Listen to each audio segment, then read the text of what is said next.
Hey, we're live. Hello. Happy New Year. Exciting. New Year's Amanda's shirt is celebrating for you, in case you're not celebrating enough. Maybe you're not celebrating, though. You're not happy about it. True. I'm sure this has been the hardest New Year's for many, many people. Many people. Very difficult. Yeah. My heart goes out to the people who struggled this New Year's, who didn't have the family and community connections that they needed. That's really, really hard, you know? I guess we made the best of it that we could. We kept it pretty simple, kept to ourselves here. I hope everyone who wanted to celebrate had some form of celebration. We actually had a pretty hilarious time watching the Snoop Dogg special. Yes. That was fun. Hi, Derek. It was good for... Hello. It was funny. It was kind of ironic and ridiculous. It was just Snoop Dogg walking around smoking blunts with his friends, talking about his new reality show. Until CNN. Then it got weird. It's true. Yeah. CNN kind of took over. At first I was like, hey, this is kind of chill, whatever. It's just Snoop Dogg. He's doing some of his old tracks that I admittedly enjoyed growing up. And then suddenly it becomes a CNN moment. Oh, hello, Michael from Thailand. Oh, man. Oh, cool. I wish I was in Thailand, kind of. Or did I? What's it like there? Let me know what Thailand is doing with this whole situation. That's the thing. Yeah. I don't know. I don't remember what I was saying. Anyways, doesn't matter. That's all good. Yeah. So today we wanted to talk about value formation in terms of culture creation. And this is and culture consumption. It's been on both of our minds, it turns out.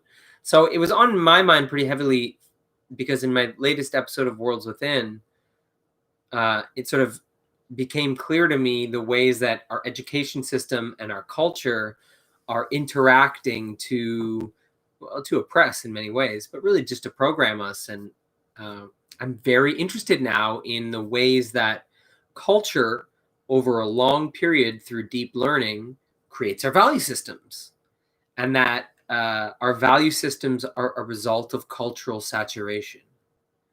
And this is really important because we live in a consumer culture where culture is produced in a hierarchy. So it's produced from a small group and then given to the rest of us. And that a lot of the culture that we exist within is produced in that way from a smaller private source to the masses. And that there's only a small amount of culture that is produced by the public for the public comparatively. Or if you look at it in terms of finances, right, like resources, there's billions and billions more poured into privately produced culture that has an agenda than there is publicly produced culture that is meant to develop the value systems that we want as a people, as a public. So this is a particular imbalance that's becoming much clearer for me. And so now I'm much more excited about the fact that I am a creator of culture, that I can consciously create culture that I know down the line will support certain value systems. And it really changes the idea of counterculture to me, because if you're identifying as someone who generates counterculture or who thinks counterculture is a tactical position to be in right now, then it's counter value systems, right? You're countering the value systems that the culture is producing currently. What are your thoughts, Amanda? Yeah, I don't know. It's just coming more into my awareness as we're going through all of this. And we were already doing a lot of values with our kids. Like we're vegan. And so I would say that was one of the more prevalent ones. But now that they're getting older and we're in the situations that we're in, I don't think it's enough to just have values that you don't explore more regularly and challenge and sort of progress, like help. You have to, solidify them in a way so that they become just culture. So, because we go about our day to day and we have strong values. But I think there's more to it than that. And I wanted to explore that more for our kids and for us. And then, of course, everyone else, like the bigger, that's what we want. We want to build more culture. Yeah, we want to of become the our own producers. choosing. That's right. Because we want to choose our value systems and the value systems of the generations to come. The culture we produce now will play a big role in the value systems generations down the line. You know, it comes back to that idea. What is that? A Cree teaching of 7 generations. Maybe I'm getting the source wrong. I don't know. I know it's a First Nations source that teaches about, you know, considering 7 generations ahead. And I think this is really important in terms of cultural creation, becoming creators of our own culture. This is so crucial. And it's partially what's happening with alternative media now already. To a certain extent, we are taking back culture creation. That's what we're doing. But are we doing it in a way that recognizes that long-term cultural consumption and cultural saturation creates value systems down the road?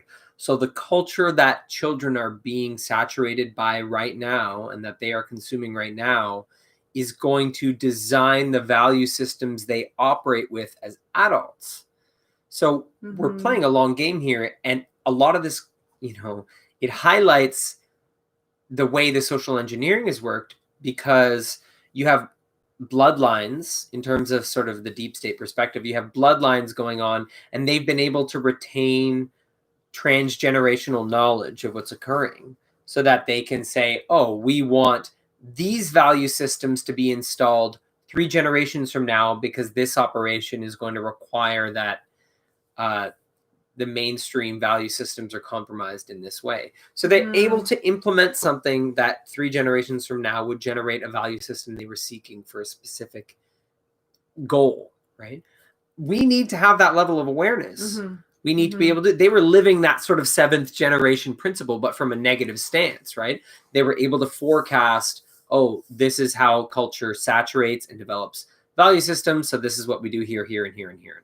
You know, a major part of that was the breakdown of the family unit, because that is where value systems thrive. That's the ecosystem for value systems to be initiated or to be nurtured. And then, of course, communities are the sort of larger containers for that as well.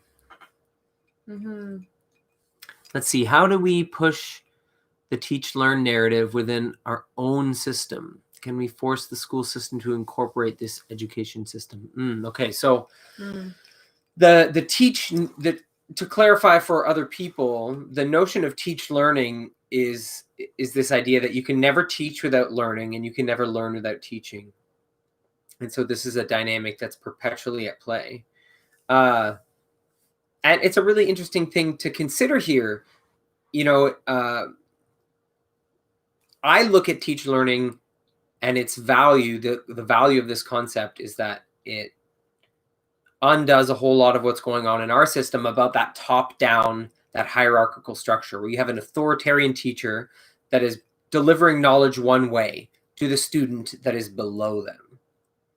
And that dynamic fundamentally ignores the teach-learn reality, the fact that we are always in this exchange.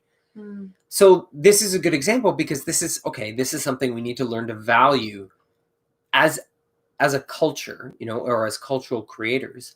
How do we create a culture that makes teach learning a part of what's going on? Well, you'd have to look at, like, what is the sort of top-down nature of that system. So you have, you know, superintendents, and you have these senior people within, like, let's say a school board, and they are ensuring that there is a curricula that is then trickling down and, like, impacting all these people. So on the one hand, you want to say, okay, so you have to find who at the top would be a good input point for this new culture. But then I would say you're only addressing one part of the problem, which is, you know, the culture that's being delivered. The other part of it is the structure itself, is that you can't honor teach learning and have a top-down system like that. There has to be a sort of groundswell. There has to be a grassroots aspect to it. And this is interesting to me because it sort of looks way further into the future at where education could be going.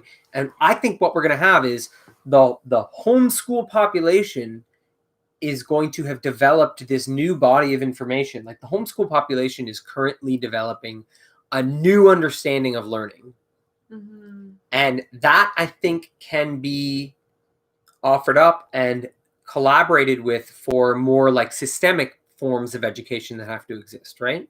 Because naturally you're going to have a portion of the population that is just going to work. They're going to go to work and they're going to want their kids to go to some sort of public schooling. Not everyone's school is just safer and better for other reasons. But what I mean is not everyone's going to homeschool, right? Yes, there's a massive movement towards homeschooling. Mm-hmm. I think that is going to continue to grow, but you're always going to have the need for systemic style education for, you're going to need institutions. Homeschooling will never replace educational institutions. So I'm taking a really long time answering this question, but it's necessary, I think, to understand like how you could potentially implement the teach learning concept, how you could really give that value, give that weight within the system. I think you do have to start to look at it in these larger ways. And so we have to look at the ways that the body of information that's been generated by the current institution. And you have, like, for example, a lot of passionate teachers who know the system is corrupt, who know it's not honoring children, who are fighting and doing their best passionately. They're saving children. Saving children. They're trying so hard to work within the system. Yeah. So you already have a workforce, or at least a portion of that workforce, that is ready to implement new information, that is ready to honor children, that will passionately deliver a new approach. So you have that in place. And then you have this growing body of information from the homeschool communities. And so what if there is a point in time when this is less contentious, right? When things like unschooling aren't being covered in the media as like radical and insane and like borderline child abuse. Dangerous. Yeah. So I think that's part of it, right? When can we make enough peace with how all children are being educated and take down the sort of contentious nature of education itself from sensational media coverage that's filled with propaganda and agendas, get honest coverage about the variety of forms of education that should exist in a free society. Not everyone should be institutionally educated, of course. I mean, this seems very basic to me, but it's not. It's contentious right now. But if peace can be made so that a real exchange between the homeschool body of knowledge and the institutional body of knowledge and those passionate teachers that are there, if that can be brought together, there could be a leap forward. So that, to me, is the kind of premise, large-scale premise, that would enable the implementation of something like the teach learning concept. Mm-hmm. Yeah, and I think the family can also encourage that regardless. Like, even when the kid is at school, but you can just have that as a value at home too. Yeah, that's true. Reminding your children always that they're teaching you. And I do see so much more of that. I know since we were kids, like, I definitely was not valued by adults in that way whatsoever. And I see a lot of people now, at least, honoring and acknowledging children much more. We're not perfect, but I do see a huge trend occurring. Yes, it is happening more. It is happening. Well, it's part of, I think, the growth in homeschooling and unschooling is an example of that. It's an example of that. Yeah, and I would say, like, if you're able to do like self-work as like a parent or someone in a family, then that is where a lot of the growth comes from too. It's just doing the work within the family. And outside of the school system. You have to understand the dynamics of your own family, right? You have to learn the mechanics of your own family, how the different characters of your family exchange energy, and how in certain instances one member of the family will take on more pressure than another of the member of the family, and that those dynamics, they have their own nature, they have their own ways of functioning. I've been looking into systems thinking approaches to family, and the notion of the family as an emotional unit. And there's some really interesting information, like in the studies on this, they find that there is always one member of the family that absorbs the most sort of emotional debris, like consistently. In every family dynamic they've studied, there's something like that going on. And they also find that triangles can be very stressful. So sort of trinities. So a family with like two parents and one child, this dynamic can become very stressful because it means that one member of the sort of triangular family unit is always taking on more pressure than the other two. And that one way to generate peace within a family unit is to have less triangular interactions and have them more balanced if you can. So like splitting it up so that it's like 2 and 2, and having like structures that organize an increased level of interactions that have that one-on-one dynamic, let's say, and less that are the 2-to-1 dynamic. There's just really interesting research on this, on the family as this emotional system. And I think that comes into it too. Each family has its own unique psyche. Each family is its own little ecosystem of psychological patterns and habits. And one of the other interesting theories that I came across in this notion of the family as a dynamic emotional system is the idea that it's a bit of an echo chamber. Like what happens in a family, if there's an imbalance, everyone is so deeply emotionally connected that the imbalance can become amplified, and that the family can become more out of balance because everyone starts feeling that and vibing on that. But consequently, it goes the other way as well.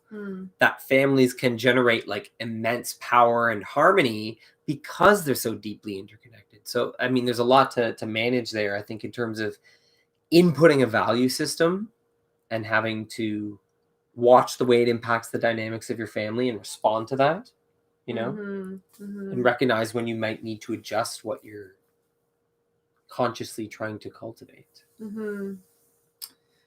Yeah. I don't know how to we'll be exploring it, I guess, over the next little while, how to more deeply be in our own values, and because we were talking about innocence too, and there's always, a sort of like tug of war with sort of going all in on the values, but maintaining or helping the kid maintain their innocence for as long as possible. Because there's a lot of things, especially when you, have counter values too. What do you mean by counter values? Just values that are counter to the mainstream. Oh, yes. So, absolutely. Like, for example, veganism, that is one that I guess it's a very clear not example. as counter anymore. But it was that debate, of like taking Asher to a slaughterhouse when he was very young. And, many people would, are like, oh, that's sort of harming his innocence. And I didn't really think of it that way whatsoever at that time, because why wouldn't I bring my child around a living being? Obviously it was very devastating, but they're alive, and for him to experience their aliveness and not their death, I was like, this is highly confusing to me. You would rather he experience just the death part, consuming. And what does that do to his innocence? Yeah, and so for me, it was just at that point, but we have a lot of that because there's so much corrupt going on, and there's so much, and now with the viruses or the such and such thing is a Careful, huge. Don't say a certain list of words. Is a huge way to have to say, okay, values versus innocence, and towing the line of how do you talk about something because we have strong values But you're around right. also Their telling the counter-values, truth and being truthful, yeah, not hiding information about the food you're putting in their bodies, I think is one Mhm. thing, right? Like keeping children connected to what's going into their bodies is very Mhm. important. But same about this current situation, right? When you ask and you have a kid saying certain things, and how do you explain what's going on? Yeah. We have some question. We have a question about pods, small What do you pod think about teaching, small pod teaching? because I know that's That becoming sounds a bigger thing really, right now. Actually, yeah, I know some people who are doing it, and I think it's working really well. yeah. Yeah. So what is their pod? How do they define a pod? A small group of people, Yeah, how small? 6 people maybe, 6 to 10 people. People, like how many are students and how many are teachers? Oh, I don't know. Maybe one teacher. Well, Yeah. immediately it's obvious to me that small pods allow richer interactions. Yeah. That makes Yeah. sense to me. I know for a fact that children learn exponentially like better in groups of children. And to the extent that it's possible, minimal interference from adults is crucial. Mm-hmm. So that would mean an adult creating a setup like of information, of access to tools, of support needed, and then try to get out of the way while a group of children tackle something together. This is like one of the most well-studied and like best learning scenarios Well, we've possible. seen it with our own experience. Yeah. I mean, we are working now too with the kids to try to give them more time alone with each other. It's not really that easy, especially because, Idris is still really young. But we've seen it. We've seen it with Asher in the homeschool, and we've seen it with Asher and just his friends. It's very obvious. With it's very his obvious. cousin. Yeah. It's like, yeah. So let me explain how stark it is. It's very stark. It's very stark. They will go to an event with other children and spend time where they're free playing. Okay, so it's all self-directed play by those children without adult interference or input for like a window of time. And then we'll come home, and then the next day will be different people. Portions of their brain have drastically altered. They have new aspects to their personality. Like they have developed. Or this will happen when we go to like a family event, a celebration, and even then it's just the group interaction of them being with like a dynamic group of people who are working together to do things and play different games. Mm-hmm.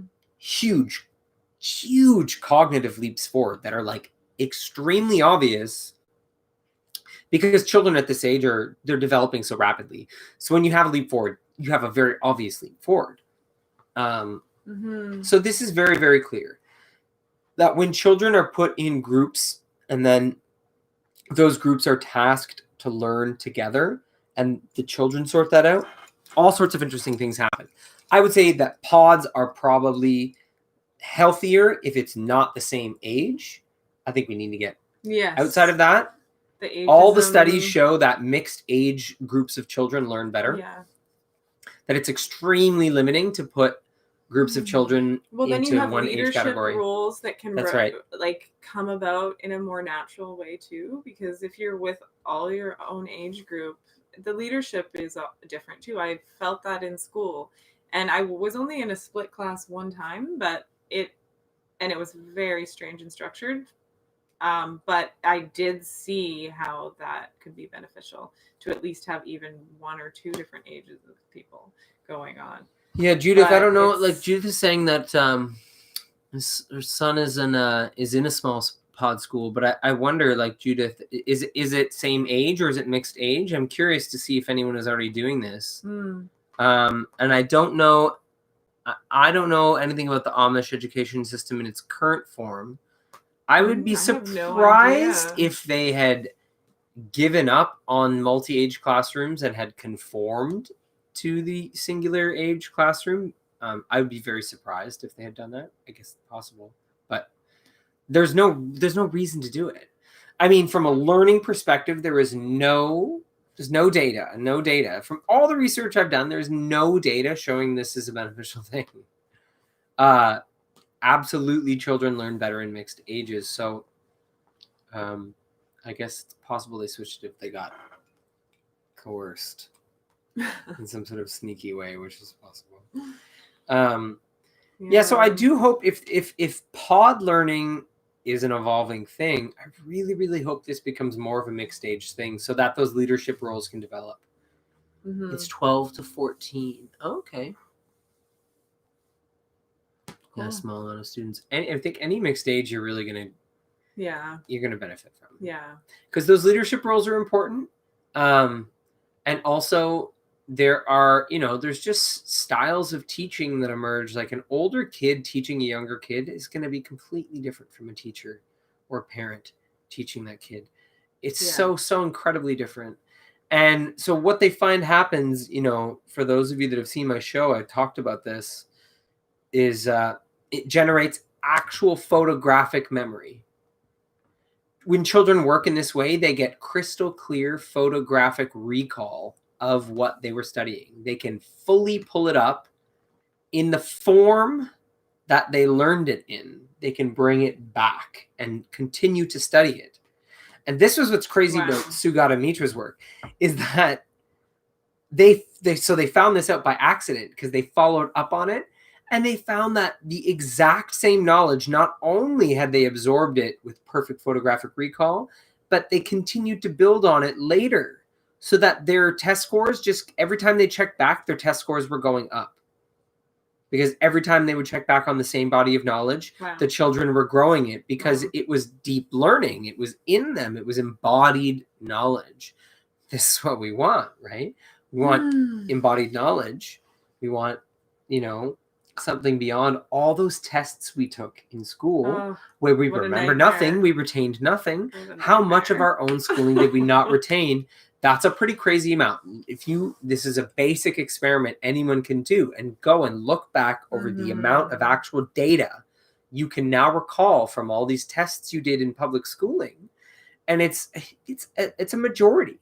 It's a majority of the data you were forced to sort through that is now non-accessible to you. This is not right. That's not education. Yeah. That's not education. Yeah. That's an exercise in futility. It's ridiculous. Yeah. But we've all been subjected to this basically, so we all know this. Mm-hmm. OMG, Mantis Toboggan has returned. Trudeau is a husk of a human being. Yes, absolutely. I want to say again that anyone who hasn't seen 1,000 Pieces, please see 1,000 Pieces. It's such a good documentary, and also just has this great scene with Kathy O'Brien openly saying that Pierre Trudeau was really into MK Ultra, super into it, super involved. And MK Ultra has like roots in Canada. It's in, it was running in Ottawa and Montreal. A lot of people are talking now about how asleep Canada has been, and these are Canadians and Americans and otherwise that I've been seeing. So Canadians have been fed a pretty good story about ourselves, I think. Oh yeah, we got duped real hard. Quite brainwashed on our. It's quite bad. It's worse in so many ways. Oh, and I think I saw a little message from Graham there. Happy New Year. Happy New Age, Graham. Yes. Same to you, brother. Awesome. Is that muscle brain memory? I think you might mean the deep learning that I'm referring to. I think the deep learning goes much deeper than we think, for lack of a better term. There is mysteriousness around deep learning. I think that deep learning is kind of a cool lesson for us because of how invisible it is, like what a child is doing within themselves when deep learning is being fomented. I was talking to Asher about this today. I was teaching Asher about this today because he really struggles with losing at video games sometimes. It's very tragic for him because he's very competitive. He very much, he values winning. His value system strongly emphasizes victory as like a supreme thing, right?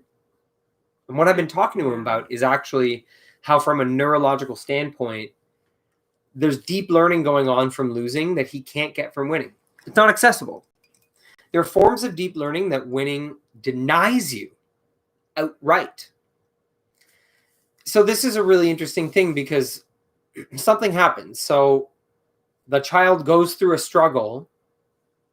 That struggle begins to sink into them. They go away from the experience. They walk away. They stop the struggle. They stop the studying. They go on to different things. And then sometime later, that knowledge reemerges in crystallized form and they just have it. But what occurs between point A and point B is not, to my understanding, is not very well understood.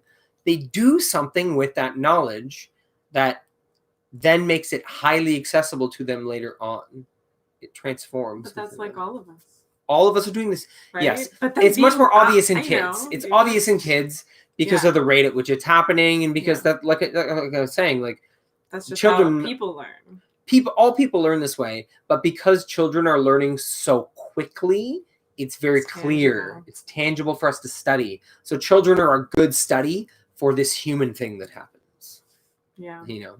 Yeah. It's so interesting. It says a lot about trauma, you know? Mm-hmm. And what happens with trauma, that something sinks inside of us and reemerges later on. Yeah. And sometimes that's like a self-destructive habit, a self-destructive belief system or perception that we've developed.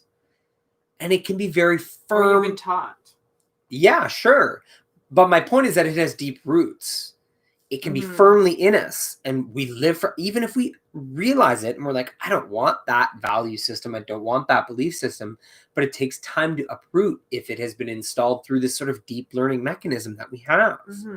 That it's a structural thing. I think that's part of what's going on, is that it's being built into the fiber of our being to a certain extent. Well, that's why I like to do things with Asher about like body awareness and, you know, when you're feeling those feelings, like, where do you feel those feelings? Where do those feelings come up for you in the body when you feel such a deep sense of loss and you feel, you know, like you want to smash everything because you lost, and, you know, because if it is involving on a cellular level stories that he's been told or things he's picked up or developed and based values and made that his value, at least anchoring it in the body, because it's really the source of a lot of it as well. So, you know, and that's another thing too, like he's starting to take from culture, even at 5 years old, and make his own values, which aren't ours. Yeah. And you're watching crazy. You realize. Like, no, I don't care about winning.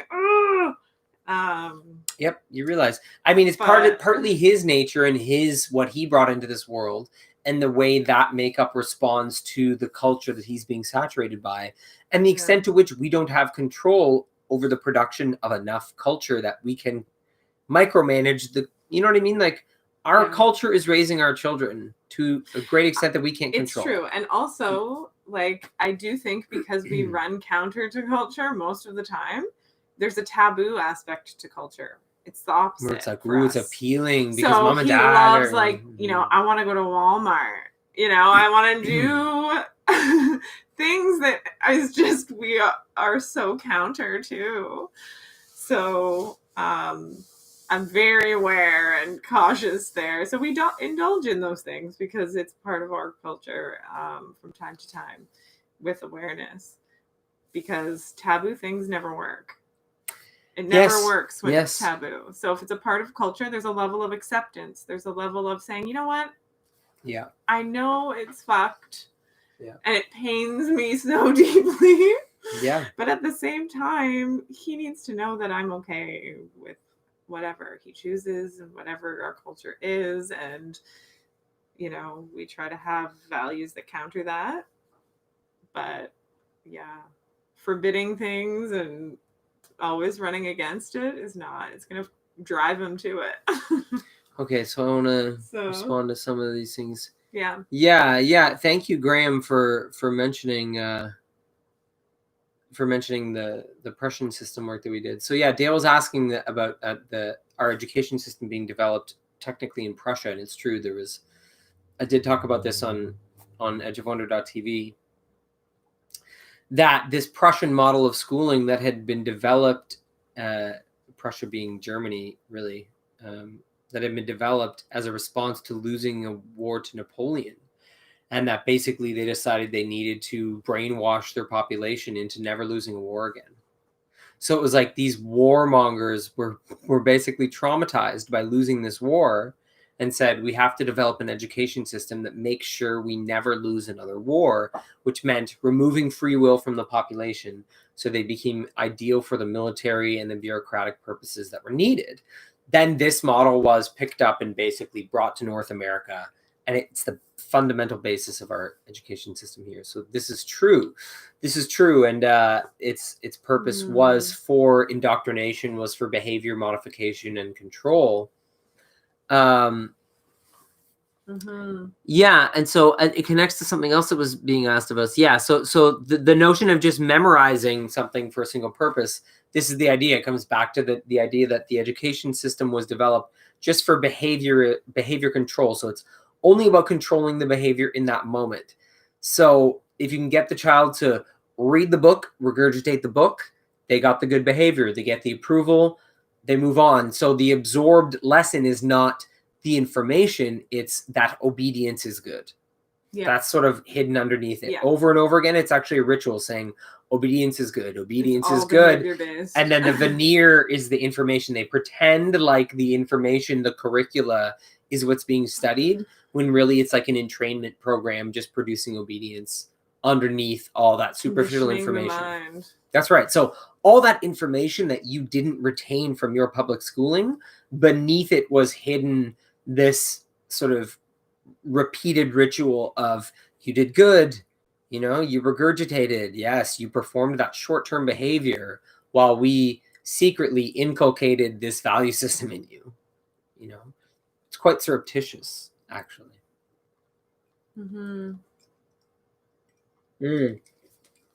Yeah, and Judith is talking about how basically these studies where they shocked mice with purple light, and then 3 generations later, the panic was still there in the mice about the purple light. Right. Okay. Interesting. And makes sense for sure. This directly relates to Kathy O'Brien. Kathy O'Brien talks about this. She says that it takes 3 generations for a belief system to become basically installed, become normalized within a society. So if they perform the same trauma for 3 generations, it then becomes automatic. It becomes a belief system that's functioning without question. It just becomes the norm. This exact thing. So that study with the mice, this exact thing has been used on our population. It's why when the schooling system was installed, it wasn't really deeply questioned. It wasn't questioned that they were saying, let's remove free will from the children. Like they weren't even hiding it that much, but it wasn't questioned because there was already so many layers of these belief systems that generation after generation of oppression and trauma, it had been, it's just, oh, this is the way it is. This is where I am. I'm on the low. I'm the base of the pyramid, right? Yeah. That's it. It becomes normal. And then those people who are on the second tier of the pyramid, they're like, I'm the celebrities and the political elites. And then there's the freak shows at the top. Those freak shows. That's the level. They are. They're freaks. The freaks at the top. Those weirdos that are like obsessed with control. That are sexually aroused by the level of control being implemented right now. Those guys I'm talking about. Gross. But yes, it's true. This idea of taboo not working, I think is very interesting. And when you look at the dynamics of children developing, like there's one really helpful idea that came from getting Asher's birth chart done when he was 2 weeks old. And it's this idea that children need to oppose their parents to form their identity.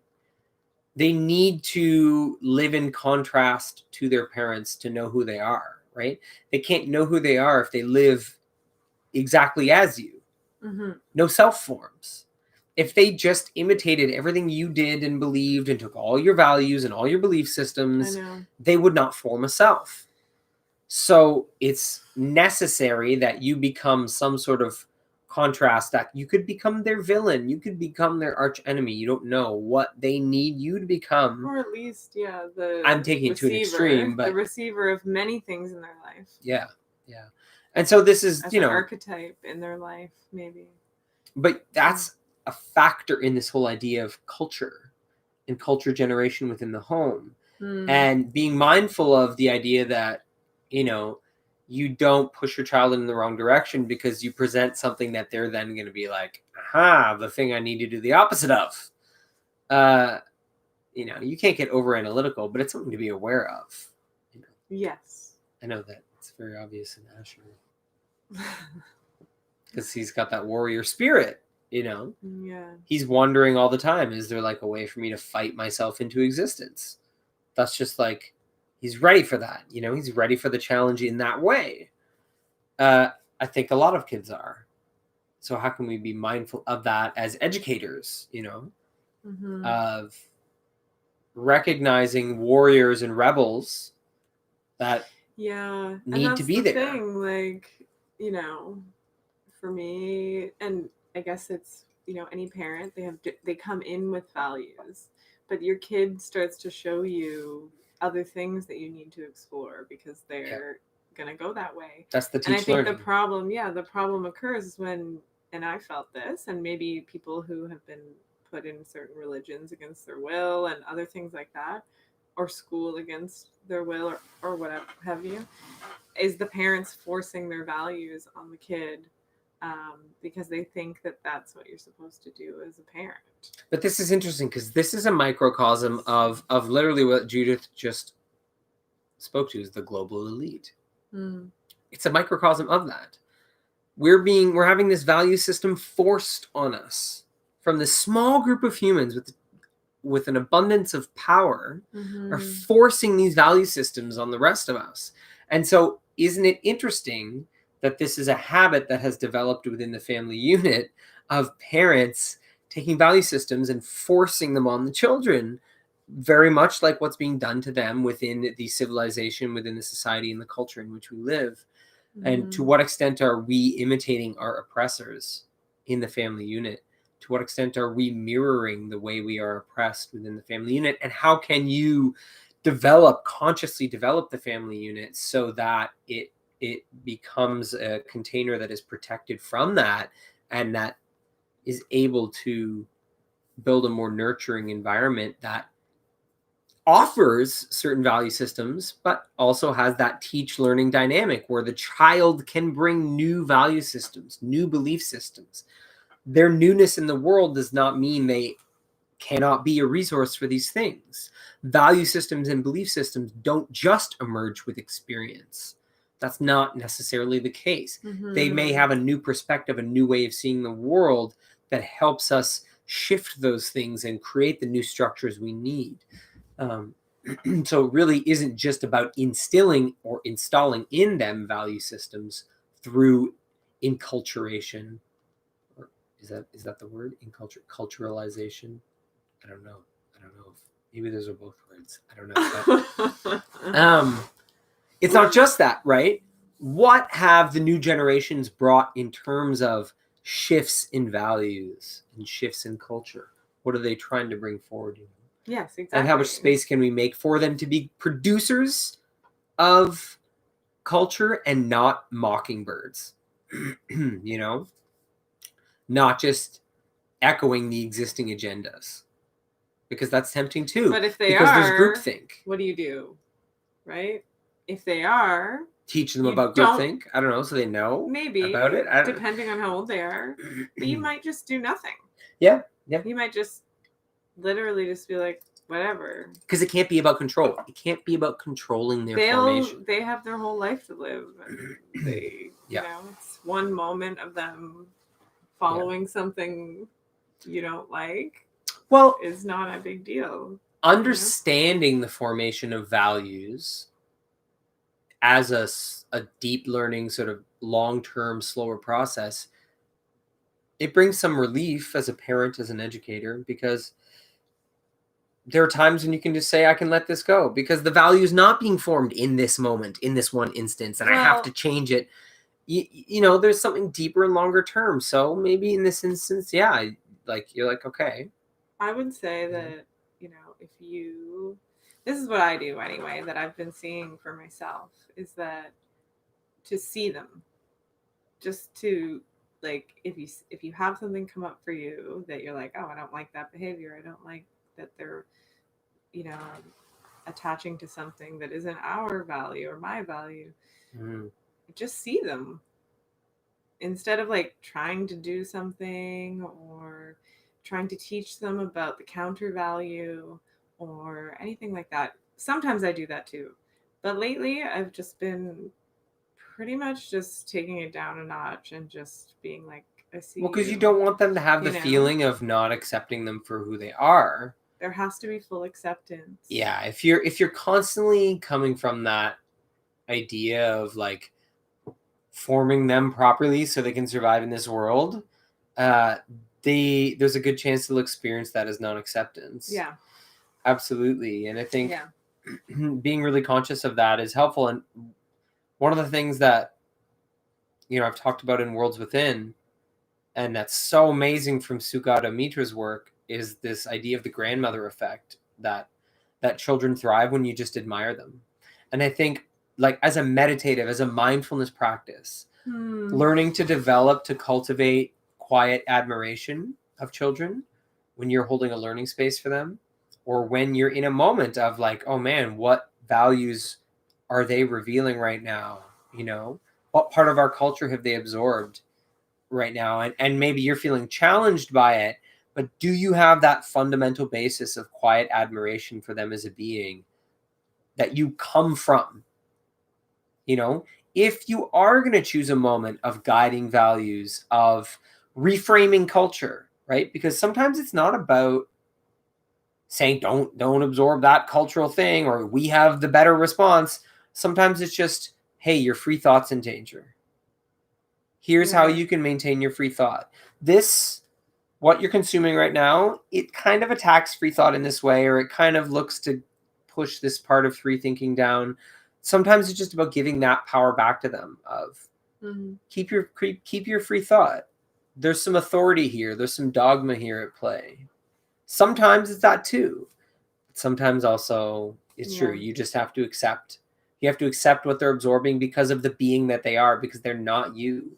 And there's parts of this socially engineered construct that they have to fully absorb that are against your values, are against your value, and you have to watch them absorb it and do nothing sometimes. And if you have that practice of quiet admiration, it helps. Yeah, and non-judgment. Oh, Judith's on her way. Happy New Year, Judith. Thank you for joining us. We'll see you soon. Appreciate your input. But yeah, you know, sometimes it's this non-interference approach, drastically reducing your level of interference in the unfoldment of that being. That child is blossoming. Like, that's never stopping.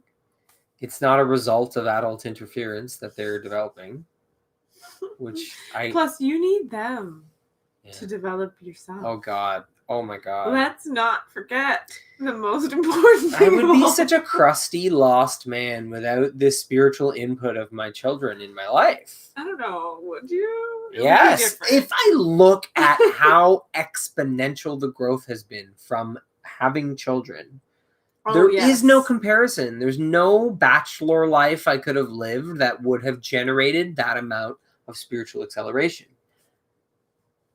I don't know. Not based on anything I've lived ever in my life. So you're right. You need them. You need them to grow your value system and I to think that's what reframe adults have culture. been missing all along, like For for a sure. long time For anyway, sure. and in our culture here, for sure. Well, So- talk about bringing you to innocence, right?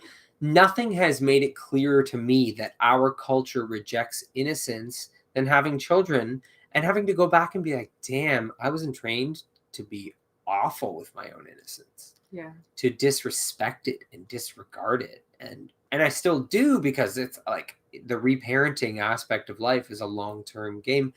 That's a deep learning thing too. I'm trying to reparent myself, and you don't do that without deep learning, which means there's an invisible long-term process that you kind of just have to leave stewing inside yourself, and just every time it reveals some of your progress from work done earlier, then you respond and you keep going. This is one of the best things about consciously working with the moon. Yeah. Damn. Yeah. You want to learn to grow new value systems? Work with the moon. Mm-hmm. Do the work to plant seeds during the new moon. Mm-hmm. Come back to it during the full moon and watch the cycle complete itself. Watch. This is how we have to use nature's cycles if we want to cultivate growth within ourselves. Yeah. This is the way. This is the way. You have access to something like that. So to me, one of the things that has helped me understand things like deep learning is like astrological cycles and natural cycles, and it demystifies some of what's going on there in terms of something going into you, sort of disappearing and coming out in a new form later. Mm-hmm. You know, that app, The Pattern, really helped me deepen my practice with the moon. They have good reminders on that, where it's, hey, you could plant these seeds right now. Now's a good time to do that work. And then when it comes to the full moon, they say, okay, now you're reaping what you've sown. What's it like? If you successfully planted seeds and you're reaping that benefit, celebrate. If not, be kind with yourself. Mm-hmm. There will be more and more and more and more chances in your life to do this. This is continuously available to you. Don't use this as a weapon against yourself, but to gain awareness. And of course, if that exists with the lunar cycles, then we know there are, of course, the big planets that are on the outside of our solar system that are generating those long cycles. You have all of that to work with if you're looking for reformation of value systems and reparenting as well. What aspects of your reparenting are connected to which planets and which cycle length? And, we have resources if we want to change those things within ourselves. Mm-hmm. Yeah, true. That's the end of that rant for me. Do you have anything else you want to offer? I have a lot to say tonight. Oh, well, that's good. Mm-hmm, yes. It's good we're here then. And I just feel so celebratory because of your shirt. I feel like I'm looking at like a New Year's disco party every time I look over. I wish I had it for last night. I know. We'll have another New Year's celebration today. But this has been lovely. The only thing that I wanted to touch on actually was the oils that we used tonight, because it was kind of interesting what we found in terms of the relevance of what was going on, and I did want to talk about that. Okay. Yeah, go for it.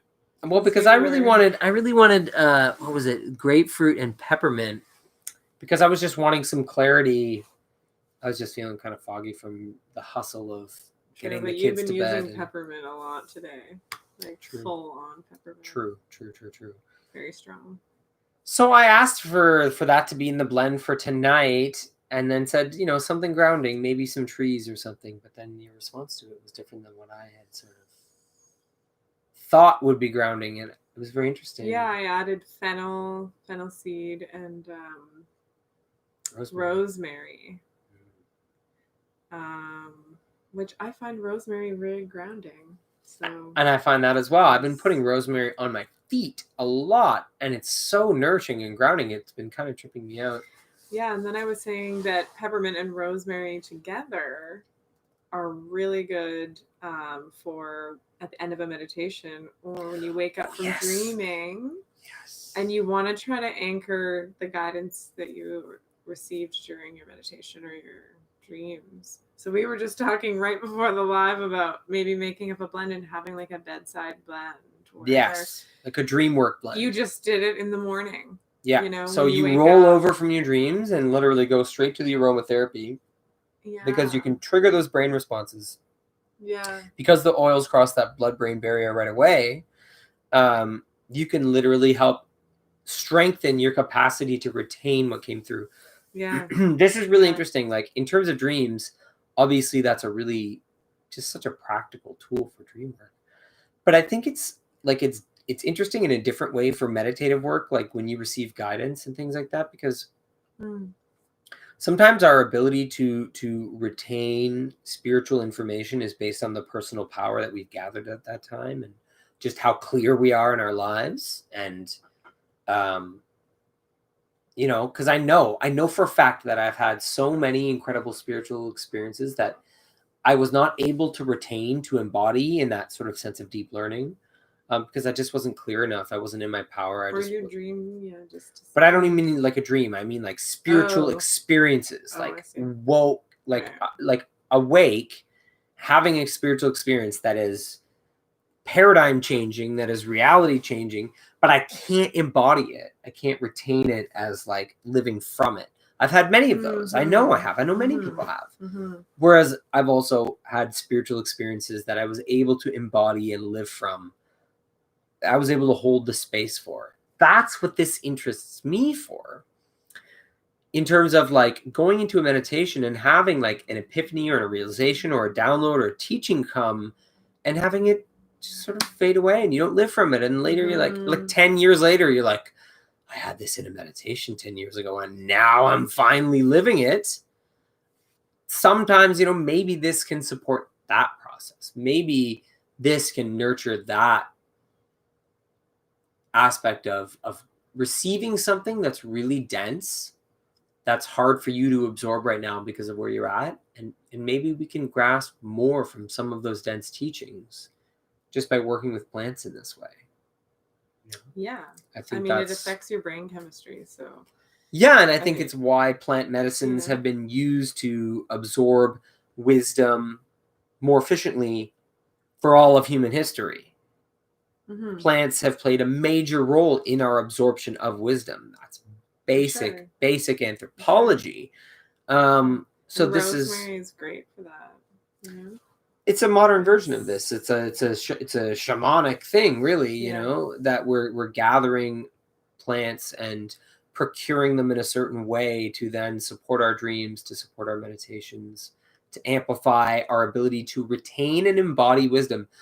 We want deep learning to occur with our spiritual experiences. You know, I think that's just a good goal.